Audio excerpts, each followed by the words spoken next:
Okay, let's go. So tonight, thanks everybody for joining us. I know your time is precious and it was the first day back to school for lots of kids. So tonight on our $1,000 Thursday call, we have Teresa Fisher. Teresa Fisher is an NMD. She's just a little over a year as an NMD, right? Yes. And she is, I would definitely call her the queen of customer care. So if you want to grow your paycheck in this business, you need to be taking care of your customers, because customers who are well taken care of are customers for life. And even more than that, customers who are well taken care of just might become distributors for you. And then when that customer becomes a distributor, they'll know how to take good care of their customers. So without taking up any more time, we'll just let Teresa tell us what it's all about. Okay. Well, I'd like to say thank you, Drew, for inviting me on your call tonight. And it's so nice to see you ladies here, and hoping that I can help you a little bit with customer care. I'll tell you a little bit about my story. I'm not sure if you've heard it before. I actually was introduced to Juice Plus over 10 years ago. And at the time, it made sense to me because we had a 2-year-old son who would eat absolutely no fruits and vegetables. And I couldn't believe I had a child like that. I loved fruits and vegetables, and I had a daughter who would eat everything. So I was really quite surprised when he was not cooperating and eating like the rest of us. So when I was introduced to Juice Plus, it made sense to me. It was something I knew that he needed. And when I really took a closer look at our diet, I realized that maybe I wasn't doing as good as I thought. So it was something that I felt that we needed to embrace as a family. And so we decided to get going on that as a family, and I became a distributor only to get a discount. I had no intention of doing anything with this business. I had no time. I was running a day home, and I was really crazy busy. So my intention was to get on the product, get a little bit of a discount, and that was really it. So what I noticed probably within about 6 months is our kids had not been sick. And at the age of 2 and 6, that was pretty much unheard of. And with a day home, there were little germies around us all day long, and we were always battling. So that got my attention, and because our kids weren't getting sick, they weren't getting the asthma symptoms, and I realized that I hadn't had to use any medication with them. So I thought, wow, okay, that's getting my attention. Let's keep on rolling with this and hope that we continue on that path.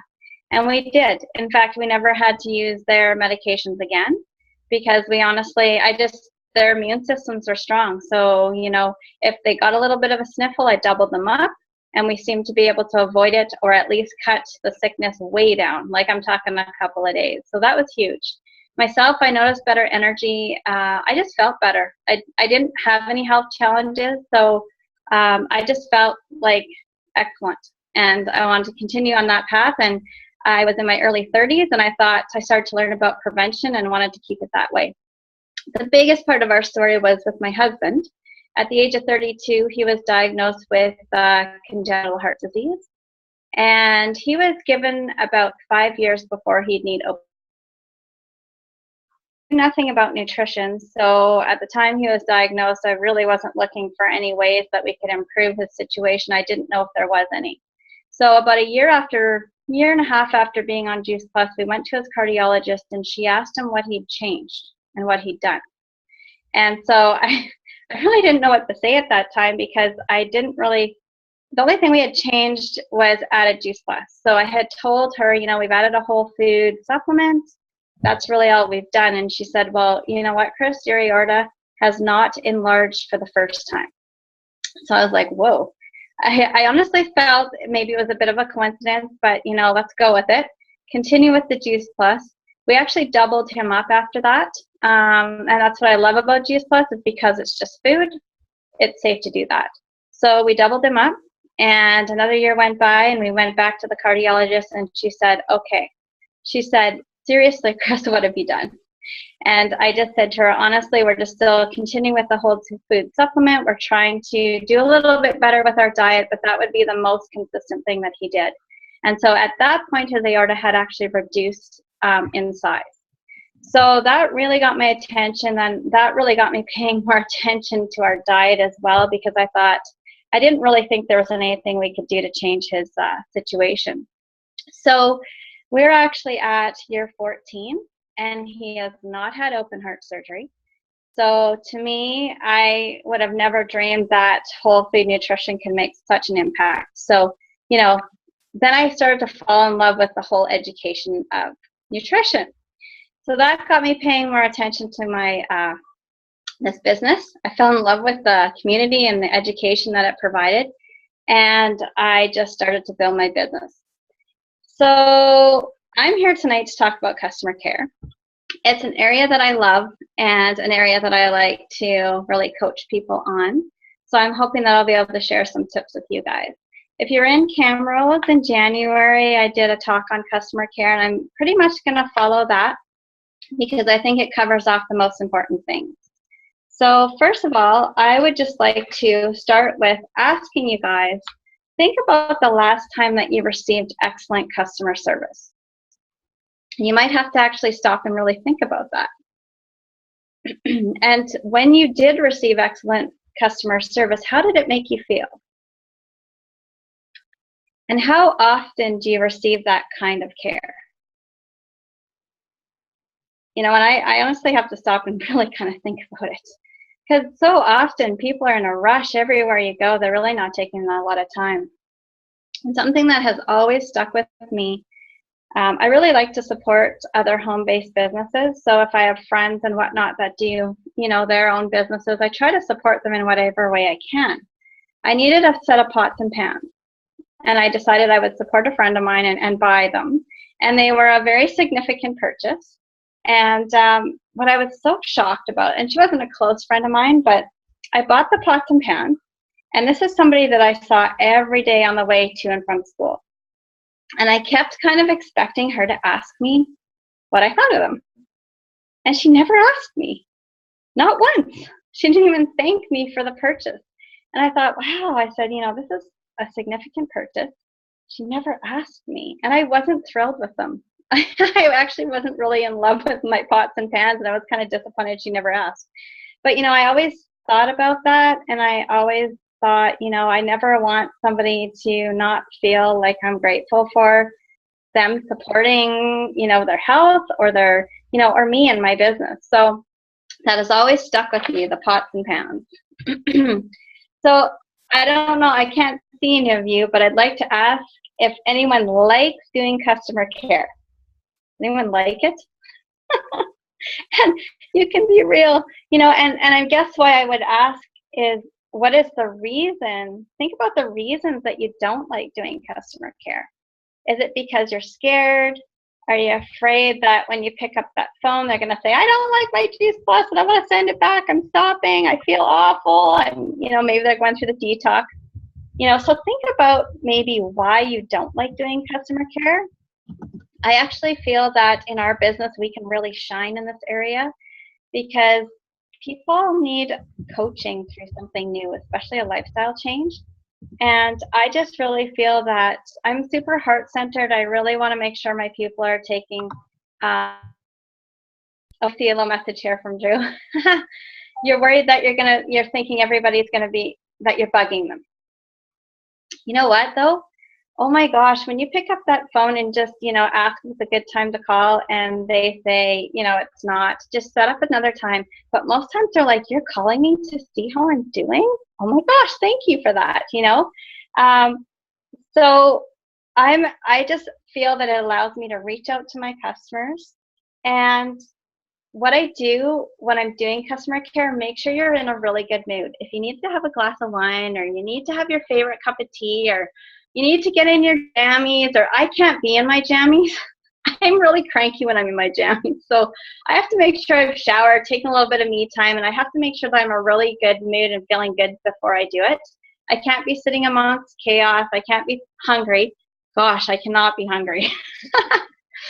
So, you know, just get yourself set up, feeling good, and ready to do that.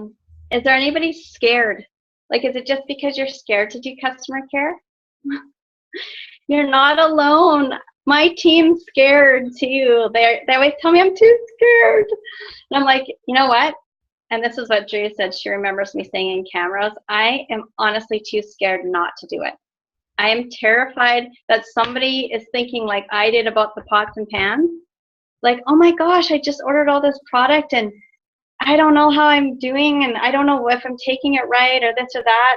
And, you know, that person is out there wondering if you're ever going to call them. So honestly, be scared not to do it. You think of how hard you worked to get that customer. And, you know, it's so much easier to keep one than to go and get a new one, right? And okay, Tamara says, I always think I'll come across as a salesperson and that they'll think I'm pushy. You know what? Honestly, if you're just calling in to check on them, like how many people do that? Hey, I was just thinking about you and I was just wondering if you got your product and just wanted to see how you're doing. And you know what, when you take those couple of minutes, honestly, sorry, there's bugs attacking me. They're just going to be grateful that you care, right? I promise you, they will be. And if it's not a good time, just say, you know what, I'm only want to take up a couple of minutes of your time. When can we set up another time, right? So I know the phone can be scary, but you cannot duplicate a conversation through like a text. You can maybe do some voice messaging. Drew knows I'm really lazy. I hate to type out. I hate to text and things like that. So I often voice message because I feel I can hear the tone in your voice. So Terry's saying she has trouble focusing on what she needs to say, and I'm going to cover some ways to do that so that it can help you focus, okay? Here's something to think about. People don't care how much you know until they know how much you care. Like, I seriously care, and I'm so grateful for my customers, and I want them to know that. I really do. So that's why great customer care is so important, and remember that it's so rare in our lives today, right? It's just so rare. It gives you an opportunity to really shine, I believe. So let me see here. Okay, is everyone familiar with Gordon Hester? He is sort of, okay, if you haven't heard Gordon Hester speak, he basically, he is just an amazing, amazing kind of motivational speaker. He's like Jeff Roberti's sideline guy. Like, he's his coach. He takes care of everything for Jeff Roberti. So he has a lot of really amazing things to say. And what he says is that customer care is one of the biggest income producing activities we can do. Because remember, if you have a happy customer, they're going to tell their friends, and you know, so on and so on. And you just want to do the best you can with keeping your customers happy. So remember that we're always looking for income producing activities. Customer care is one of those things. Okay, so how do we engage our customers? And I would encourage you to really look at the mission-driven model on your virtual office. Do you guys use the mission-driven model at all? Little bits and pieces? Okay. So how do we engage our customers? Definitely doing those check-in phone calls. And okay, I see a heck yes. So that's good. You must be using the mission-driven system. So text, as I mentioned, not just leaving a voicemail. Voicemails are good, or voice messaging, but really try hard to actually talk to them, because magical things can happen. I cannot encourage three-way calls enough. I get off a three-way call with one of my people, and we just go, oh my gosh, so many great things came out of that call. Because when you have that other person on there with you, they're going to think of something you didn't think of. You know, you're going to think of something they're not thinking of, and together it's amazing what you can do for that person. And everyone's had different experiences. The other thing I really like about doing calls is maybe you can, before calling, I always look to see, okay, when is our next order shipping? Is there an event that we can invite them to? Is there something else that we can offer that's going on? Is there a Facebook party that's happening? So, you know, that's one thing that I like to do, is look for multiple things that I can do to follow up with my customers. Do you guys have a Facebook customer page? Do you have a Facebook page for your customers? Okay, so I like that as well. I like to try and post things pretty regularly in there, new pieces of information on Juice Plus, or anything about inspiring healthy living, just to keep them engaged. Sharing with them, if you're doing different, like if you guys are doing the 10-day shred, I don't know if you're doing anything like that, or Facebook parties, events that are coming up. The customer page is a really great way to keep your people engaged as well. Plus, it connects all of your customers together. And what we've done in our customer page too is we've encouraged our people to share their stories. And then what happens is when you encourage them to share their story, then of course you get lots of people sharing their story. And then our customers are actually helping each other too. So that's something else that we do. Okay. So also knowing your customer, something that I really, really encourage is using the experience questionnaire from the mission-driven model. And that is found under number 4, and it's called the experience questionnaire. Does anybody use this by chance? Because I think it was Terry that was saying that she was not sure what to say when you call your customers. So the experience questionnaire, I try to do that really soon after they order. And the reason I like using this is I'm just going to give you the example of the first question. Is it saying, why are you making the decision to take Juice Plus? And I find these are the types of questions that are much easier to ask when I'm doing it from a questionnaire. Instead of phoning up and saying, hey, Nancy, how's it going? Hey, I just wanted to ask you, what was the reason that you decided to get on Juice Plus? That's kind of like, kind of awkward feeling. But, if you just let them know that you have a little questionnaire that you like to do with your new customers, and it really helps me to understand kind of where the reasons you're getting on Juice Plus and what your expectations are. It just helps me to give you better customer service. When they know that you're working off a questionnaire, it doesn't feel as awkward for you or for them, right? Because as soon as a questionnaire, it becomes a little more official.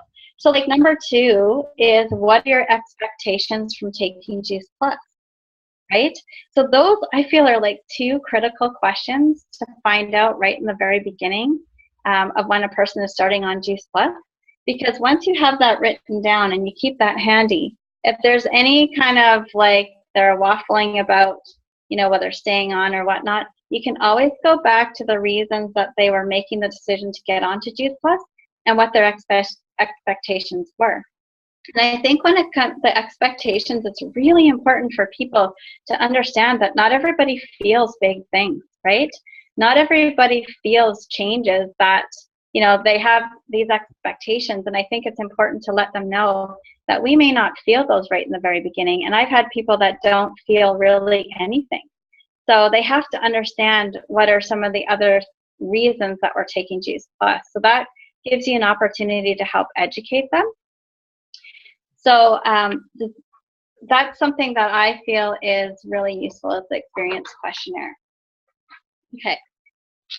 Also, it's a really good idea to confirm, have they received their products? And also, do they understand the correct dosage to take? Can you believe that one of our people recently found out, like one of their people were so backlogged and they just couldn't figure out why. And they'd been taking a half dose whole 4 months. And so, it's really important to make sure that they understand what is the proper dosage. So little things like that seem really obvious to us, it's really important to go over that with your new customer. And what else? And of course, are they being consistent with it? That kind of thing. So now I'm Plus Raving Fan.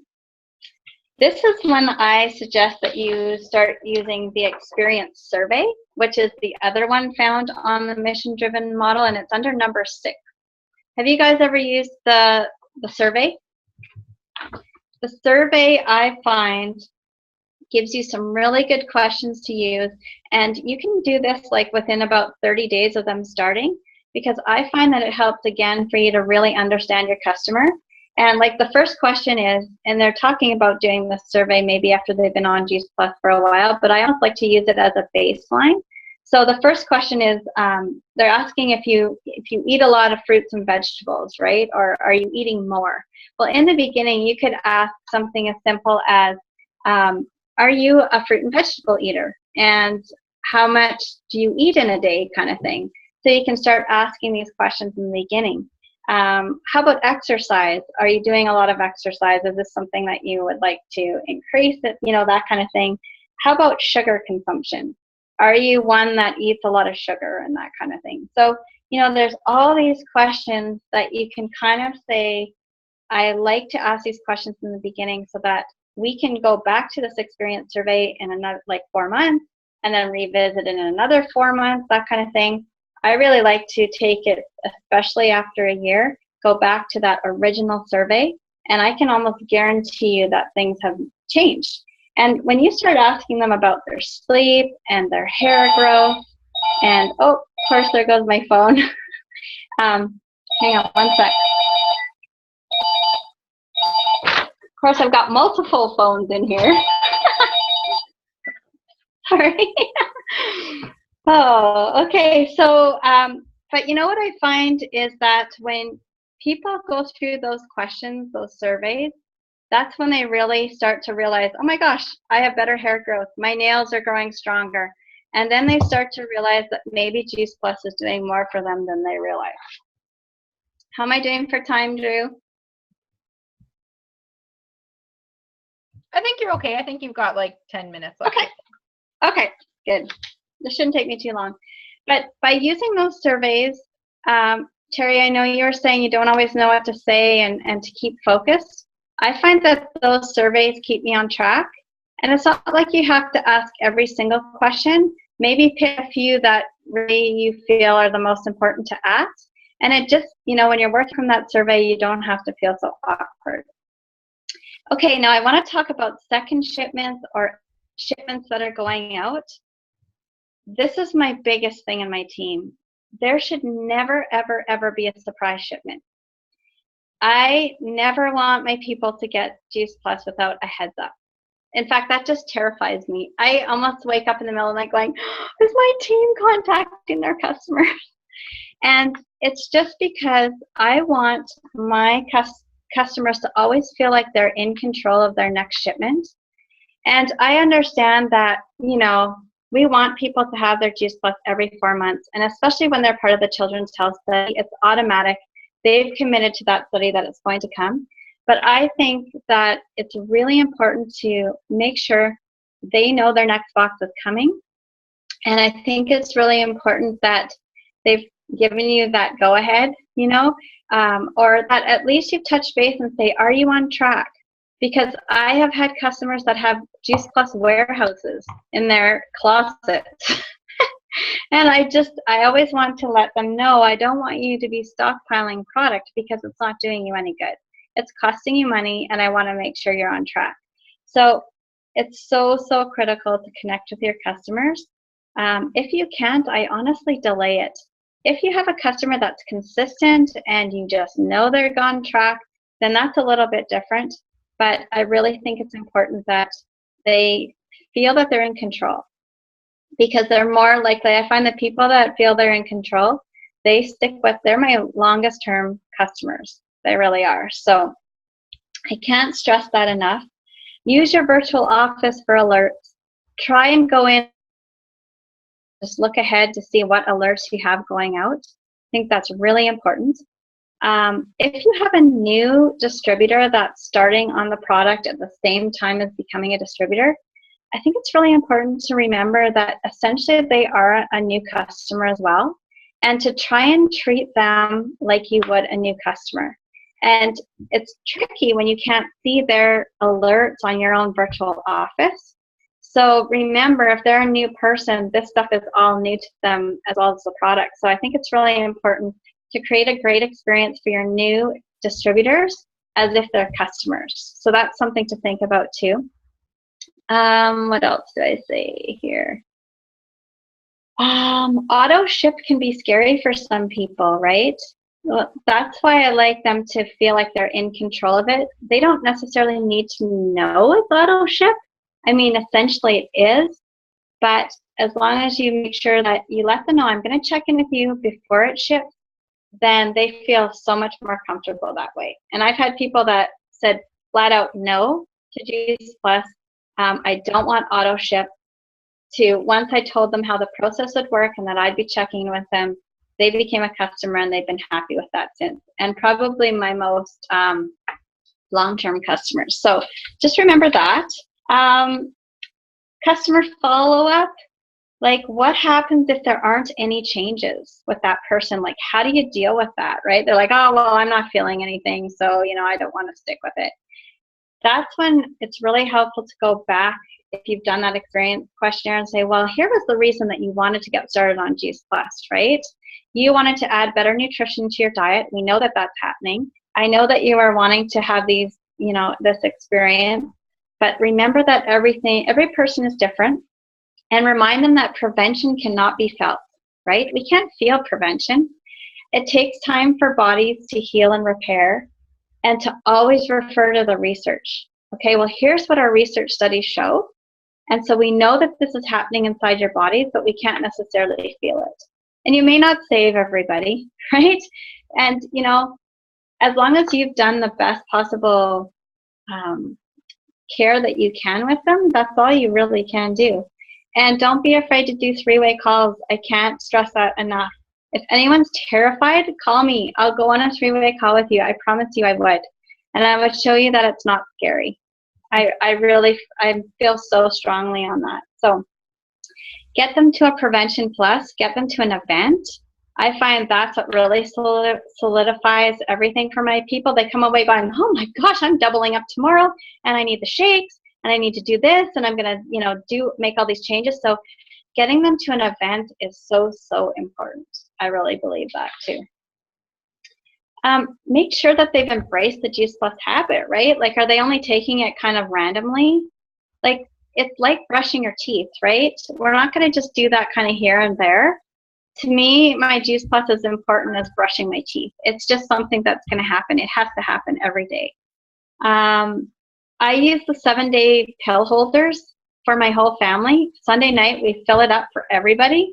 And I don't even have to think about it. I don't have to remind everybody. I just look down and say, you haven't taken yours for today. So, I find that super easy. I give that to my customers as well. I ask my customers for honesty. I just say, can you please be honest? If you're not being consistent, I'm not going to be mad at you. I just don't want you to have extra product. I just want to make sure that this is working for you, and we'll get you on track if you're not on track. But that's what I'm here for. I'm here to help you. I'm not here to be upset with you. So that's helped when I ask for honesty. They're like, okay, oh my gosh, I'm like a year behind. And then we deal with it, right? We're lucky that we have a great head office that can help us. So, if you guys are ever stuck in a situation like that and don't know what to do, reach out to me. I'm happy to help. But the relationship is the key to your customer getting their full value and their experience with Juice Plus. So, you really are the key to that. You're the most important part of that. So be the example. You can't say the wrong thing to the right person, I promise you. And just know when to say next. Some people cannot be saved. They can't be helped. There's nothing you can do. You tried your best. Next. And I've had to say it many times, and it's awful. But the best part is if they come back. They might come back. So no matter what note you leave on a positive note. Just let them know you're here for whenever, if they just come and need some help. How do you help your team manage their customers? Most important thing I can recommend is to run your genealogy report for your entire team. I do this the last week of every month, and then it helps me to look to see, okay, are my people doing their customer care? Look for declines. So often declines happen, and that can affect people's numbers and things like that. Head office does contact our customers, and it's wonderful. They help with that. But oftentimes I will phone head office first, kind of get a little bit of the story, and then reach out to my people. It doesn't mean their credit card's maxed all the time. Most times it means that it's expired or something like that. So, just let them know you're just trying to help them out with their payments and that kind of thing. When you print your customer genealogy report, you can see all your shipments for the whole next month, and you can highlight them and kind of prepare your time and manage your time around how you're going to do your customer care. Our virtual office only shows us 10 days before, but if you look at your genealogy report, you can look at the whole next month. and you can help your team members. If you have a distributor that's not doing customer care, you can see everything and just say, hey, can I help you do a few customer care calls? You know, I see you've got about 6 shipments happening next week. And then they're like, oh, I better do my customer care. And they know I watch stuff like that. So I'm really just doing them a favor by teaching them how to do that. If you see a cancellation on your genealogy report, don't freak out. It doesn't always mean your customer is canceled. Sometimes it gets shipped out, the person didn't realize, it gets sent back, head office cancels it, and the person never knew it shipped out. So investigate those cancellations with head office first and ask if they have some information about it. So often the weirdest thing has happened and it has nothing to do with the customer canceling. So I really encourage you searching out cancellations. I know I'm running out of time, so I'm talking fast here. Yeah, just don't make assumptions about your customers. You never know. I think that's pretty much it. I kind of rushed at the end there. Drew, is there anything else that you're wondering, or if anyone has any questions for me? I saw that Tamara had a question. How do you get your customers on a 3-way call? I don't let them know I'm having a 3-way call with them. I just have whomever, most of my team just has me on the call, and what they say is, oh, and I want to introduce you to my friend Teresa. I've got her on the call because I'm newer in the business, and she's been around for 10 years and has a lot of experience with different situations. So I wanted to make sure that she was on the call in case we needed her help. And they're like, oh, hi, Teresa, how are you? And then it just kind of rolls, and they don't even know it's hit them. Usually we have a joke about a 3-way call. This is my first 3-way or something silly like that, And it all just goes well, and we get off the phone. I'm like, see, was that scary? No, it was amazing. Thank you. I'm glad you were with me. So, yeah, anything else? Oh, you're welcome. If you guys aren't Facebook friends with me, feel free to reach out. If you need to send me a private message, if you need some help, I'd be happy to help. Drew, if you need anything, I'm here to help. I'm a sideline lover. I love to work with all of you guys. My whole team is, so we're happy to help you guys in any way. Awesome. Thank you so much, Teresa. That was a great call. And you're welcome. You recorded it because there was a lot of value in that. Good. Well, I wish you guys all the best. Don't be afraid. Go out, be bold, be brave. You guys are welcome. I'm so glad I could help. Okay.